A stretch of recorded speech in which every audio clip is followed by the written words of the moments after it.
Hi folks, Dick Fairburn here. Still talking about fighting rifle cartridges.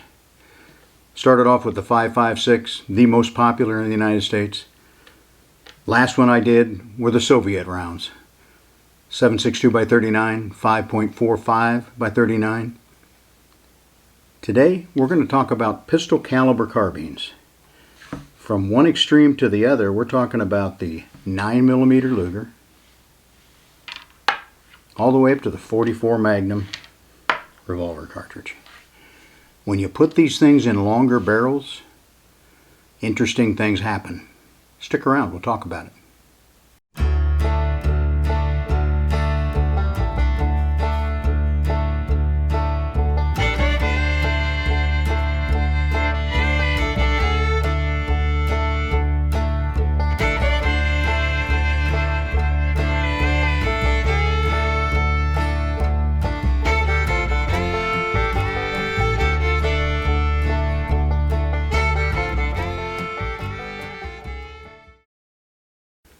My concept of a pistol caliber carbine is not necessarily a modern semi-auto like a Smith & Wesson 9mm, Luger and Beretta make 9mm. I think some of them made 40 caliber variations at one time. That might be your image. Here's my image. I tend to be a historian. I think the first pistol caliber cartridge and the first pistol caliber carbine in the United States was the Winchester Model 1873 lever action, firing the 44 Winchester centerfire or the 38 Winchester centerfire, what we would know nowadays as the 4440 and the 3840. They were so popular in the Wild West because you could carry a Colt single action army in the same caliber and feed them both from the same box of ammo. Okay, if you don't buy that, how about the first pistol caliber carbine in a semi-auto rifle was the US 30 carbine that we used in World War II in Korea. I kind of think this is the first pistol caliber carbine semi-automatic. Okay, you don't buy it. Well, let's talk about what we normally consider to be pistol caliber carbines nowadays. As I said, they're generally a semi-auto. They will fire often from a pistol magazine so that you can interchange between your brand of pistol. And most of them nowadays come in the modern semi-automatic pistol cartridges. 9mm Luger. There have been some made in the 40 Smith & Wesson. 45 ACP, a few of those out there. And if you're talking about ARs, AR pistol calibers can come in 10mm. That's kind of the Magnum of the auto pistol world. So the 10mm is really a substantial jump above the others in power. The other variations we see, and these things keep selling by the truckloads, are 357 Magnum lever action rifles, 44 Magnum lever action rifles. A couple friends of mine here locally are big 41 Magnum fans. I carried a 41 Magnum hunting out in Wyoming for a number of years. There have been some 41 Magnum lever guns made. There might still be one out there, I'm not sure. I'd just call them a 44 Magnum because the difference between a 41 and 44 in that 18 to 20 inch barrel is going to be inconsequential. So there's our lineup from the 9mm on the light side to the 44 Magnum on the top side. You can find a pistol caliber carbine that will do what you need to have done. You might already have one.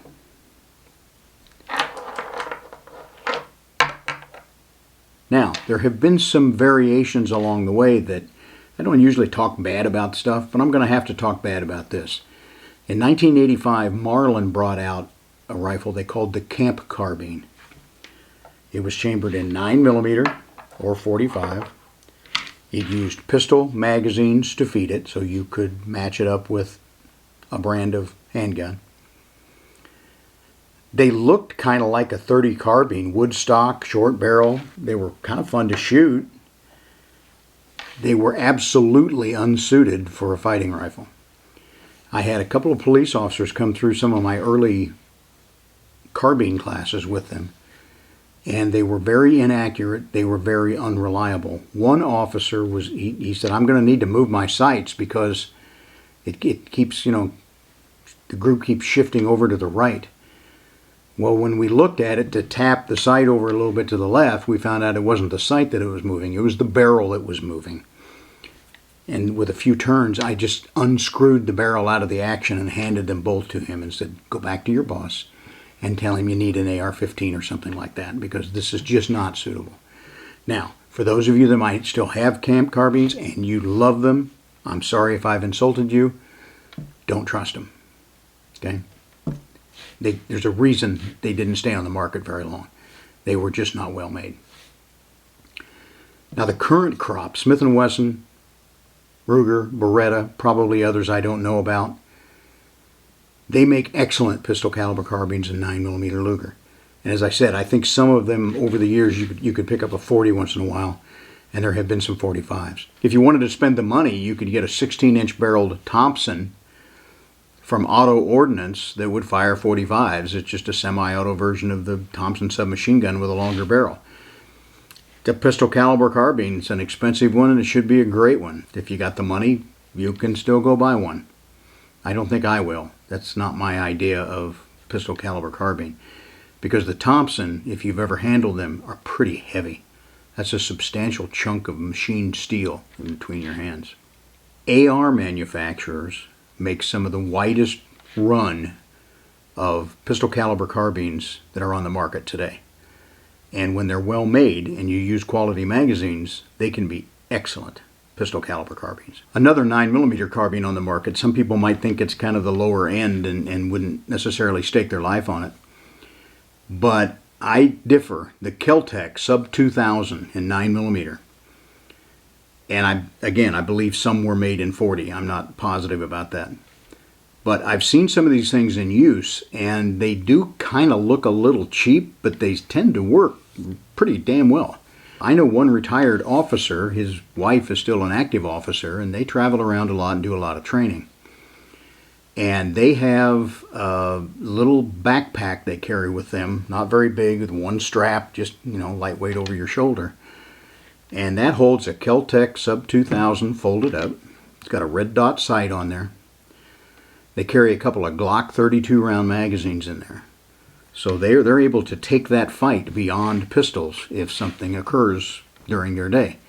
And 64 rounds of 9mm with a red dot equipped little carbine like that is a lot of fighting, a lot of firepower. The primary advantage I see to the pistol caliber carbines in the 9-40-45 range is greatly aiding your ability to put accurate fire on an adversary. Making a 25-yard pistol shot under stress is no mean feat. A young man in Indiana last year in the mall made some hits at 40 yards under stress. God bless him. Most of us are going to be hard-pressed to make that happen.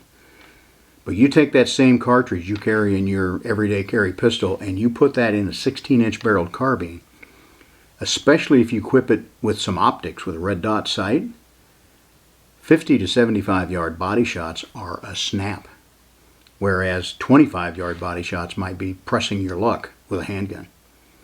So you can deliver hits with these things much more easily than you can with a sidearm. Dave Grossman said it best, taking a rifle to a gunfight is like taking a chainsaw to a knife fight. Now, people think when you add that longer barrel, you're automatically going to get a lot more velocity and therefore a lot of power. Some of the early things we saw used in law enforcement as pistol caliber carbines, when rifles started to become popular in law enforcement, but some administrators were afraid of the 5.56 and the M16 for whatever reason. Some of them thought it would overpenetrate, which is the opposite. Some of them thought it would just be a bad image for their department to have. HK sold a lot of semi-auto 9mm subguns, MP5 variations. And with law enforcement, they could get them in an 8 to 10 inch barrel. And the 9mm will gain some velocity and some power when you take it from a 4 or 5 inch pistol barrel up to an 8 or 10 inch subgun barrel.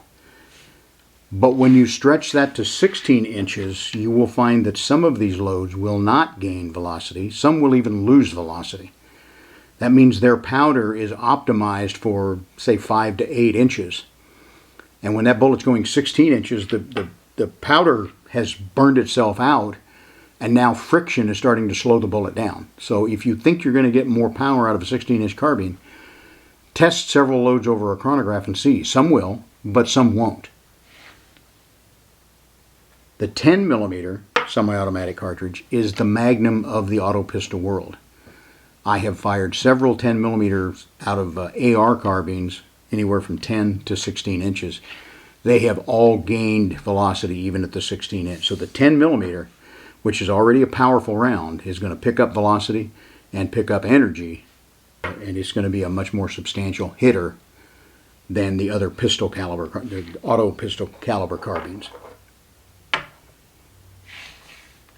Now let's look back to my idea of the 1873 being the first pistol caliber carbine. Several manufacturers nowadays, Winchester, which is made in Japan by Moroku. I have a pair of Browning 1892 lever actions designed by John Moses Browning. That's why the Browning brought them back out in the 80s. They're also Japanese, made by the same company that makes the Winchesters now, and they're very quality. So I have both a 357 and a 44 Magnum. When you put the 357 and the 44 Magnum in a carbine of anywhere from 16 to 20 inch barrels, you will gain a lot of velocity and therefore a lot of striking power. The two Brownings that I have, a buddy of mine, a hunting outfitter in Wyoming, had them when I first met him, and I thought they were pretty cool, and I talked him out of the 357 because he didn't hardly ever use it. So the 357 has been what I call my house gun for a long time. Hung up over the back door of my little place out on 60 acres when I had a ranchette in Wyoming.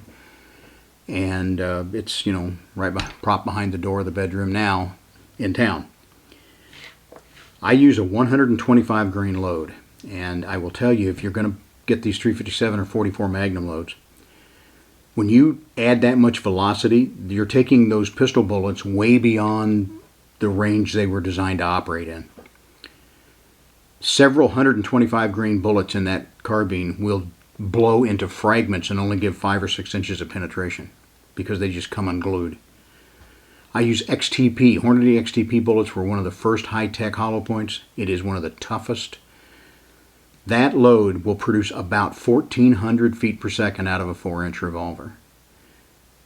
It goes 2,100 feet per second out of a 20-inch carbine barrel. 50% more velocity. And that means if you think kinetic energy is the answer, it's way more than double the kinetic energy. 44 Magnums are so powerful from a 20-inch carbine that they might not even be a good idea for a home defense carbine if you live in an urban area. If you live in an apartment building, the chances of this thing stopping in building construction are pretty low. So you better hit your target, or you better, place your target in front of a fireplace or a refrigerator or something that's going to soak up that energy, because this thing is going to be almost 45-70 rifle power from a 20-inch carbine and a 44 Magnum. Now, the 44 that my buddy would never sell me, he said, well, you'll get it when I die. Well, he died last year, so now I have both of those carbines. 357 still carrying that 125 grain XTP hollow point, always will. I'm going to work up 2 loads for the 44 this year. He had a number of hard cast, heat-treated, wide, flat-nose bullets cast up by a company called Beartooth Bullets. Are out of business now. But I have several hundred of those, and they're 265 grains. I'm going to work them up a maximum effort load.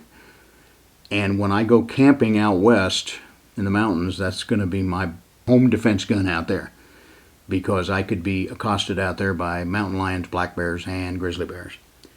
But I'm also going to work up 180 grain hollow point load for this, one of the lightest hollow points you can get for the 44 Magnum, because I think those 2 rounds will hit interchangeably out to about 25 to 50 yards. So I would have a very fast, light hollow point for human defense, but go to that big hard cast lead, which will almost be giving 45-70 level performance should I have to meet with Brer Bear out there. That's the kind of power you can get out of these 2 cartridges in a lever action. There have been pump action carbines made for these 2 calibers, and I believe there might still be a pump 357 on the market. But generally, we're only going to find these in lever action carbines. So if you think that's antiquated, then you need to stick with your semi-auto pistol cartridges. 9, 40, 45, 10. But if you understand how to use a lever action well, you've got a 10-shot repeater that's very reliable, almost as fast as a semi-auto, and much more power. Now these lever action rounds have another advantage if you live in a state like I do here in the People's Republic of Illinois. If you are a new gun owner, and there are a lot of new gun owners coming into our brotherhood nowadays because they've realized, especially after the riots a couple of years ago, sometimes when you call the police, they may not show up. I just saw some facts and figures on Pittsburgh today. Pittsburgh is down to almost 50% strength from what their police department once had. They're basically only responding to the most serious calls most times of the day. So there will be a time in your locale as well when you call the police and they may not come. You got to take care of yourself. That's pushing people into gun stores who would have never considered owning a gun before. And handguns are generally going to be their first purchase. But in a lot of those states, if they feel the need to go beyond, I want to go get an AR-15 and have that buzzsaw that Colonel Grossman talked about, they can't do it. In my state, if a new gun owner wants to go into a store and buy an AR-15 today, they can't. Now, I think eventually the Supreme Court is going to strike down all of these so-called assault rifle bans. I certainly hope they do. But until then, lever actions have never been listed as bad by the gun grabbers. They just ignore them as antiquated cowboy guns. But if you look at what's selling out there, and they call me a FUD because I like the older stuff. Those revolvers, they can't really make them fast enough. They're selling like candy. 1911s, you think the 1911 is dead? There are more companies making 1911s than ever, and they are selling them in numbers like we've never seen before. The same goes for lever action carbines. Smith & Wesson just brought one out this year, the 1854, looking back at an old patent they had at the beginning of their manufacturing time. So there are even more lever actions coming on the market. There are tactical lever actions coming out with Picatinny rails and M-lock forends and everything you need. Ghost ring sights. We can mount red dots on those that are side ejectors. The Winchester models, the 73, the 92, the 86 is, of course, big rifle cartridges, but they're top ejectors, so it's more complicated to get good sights on them, and it's more complicated yet to try to mount them with some kind of red dot optics. I'll show you an image of my house gun, my 357. I have a short length of Picatinny rail that mounts on the magazine tube below the barrel. I have mounted on that a TLR-1G combo unit from Streamlight. It's about a 300 lumen light. It also has a green laser. Green is the most visible to the human eye. So at night, I can either momentary or full-time activate that light to see what's going on. And in the center of that light beam is a green laser dot. I have Tang sights, Tang peep sights mounted on both these rifles. That's what my cowboy buddy had because he understood how to put good sights on a carbine. You don't want the mid-barrel sight, the buckhorn or semi-buckhorn. They're slow to use, they're not as accurate. You want an aperture sight on the back, you want just a simple Partridge square blade on the front. And I have won a few cowboy action shooting contests because I was faster than almost all of them with a rifle. Until they talked me into giving a kind of a seminar one weekend on what you needed to put on your rifle to be fast. And when I showed them how to use ghost ring sights and things like that, then I didn't win as much because a lot of them could beat me with the pistol. Taught them how to use a rifle and I gave up my advantage. So with that light and laser, my sights are sighted at 100 yards with that 125 hollow point. And the laser is sighted at 100 yards with the 125. So I have day-night capability in a 1892 era carbine. With some of the newer ones, it's so much easier to put lights and red dots and everything you want. So don't overlook the lever action carbines. So pistol caliber carbines, they give you a tremendous advantage in how far and how accurately you can engage your adversary. Most of them have high capacities, so you're carrying in a lever gun at least 10 rounds, and in some of the others you can use, for example, that Kel-Tec uses 32 round Glock magazines. So you've got the capacity. Pistol caliber carbines can make great self-defense, home defense rifles. If you live out in the boonies, so you're looking at defending your farm or your ranch, then I think you need something like the 357 44 or more of a rifle type caliber, like a 5.56. But don't overlook those lever guns. They're neat, they're fun. If you're going to go buy a carbine for self-defense, lever action is probably not the best thing to get, unless you live in one of those states where it's your only option. Because most of these lever guns now are going to be well over $1,000, and I still see $400 and $500 and $600 AR-15s on sale once in a while at the local gun shop. So if you need to go buy a carbine, the AR platform is still the best to buy if you can get it in your state. If you can't get it in your state, if a pistol caliber like a 9 or a 40 or 45 will work for you, you have several options. But in those Second Amendment restricted states, if you can't buy an AR, you probably can't buy one of those 9mm or 40s or 45s either, because they're probably going to violate the rules simply because they're semi-auto and they have a detachable box magazine. So, do the cowboy route if that's your only option. Folks, I really appreciate you watching these videos. My views are still going up. My subscription numbers are going up, and I appreciate it.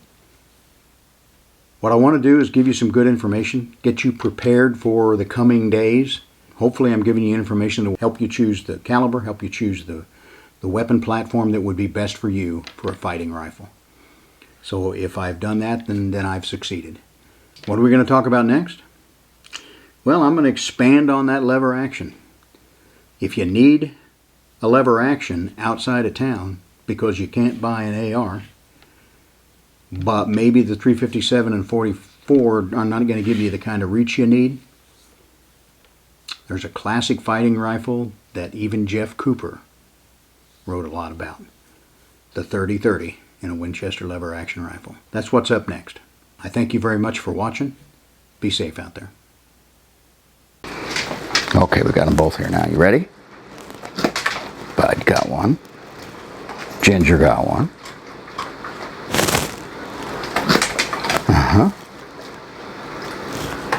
Oh, she missed it.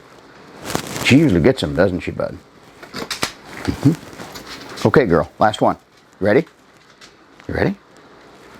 Yeah! That's all there is till next time.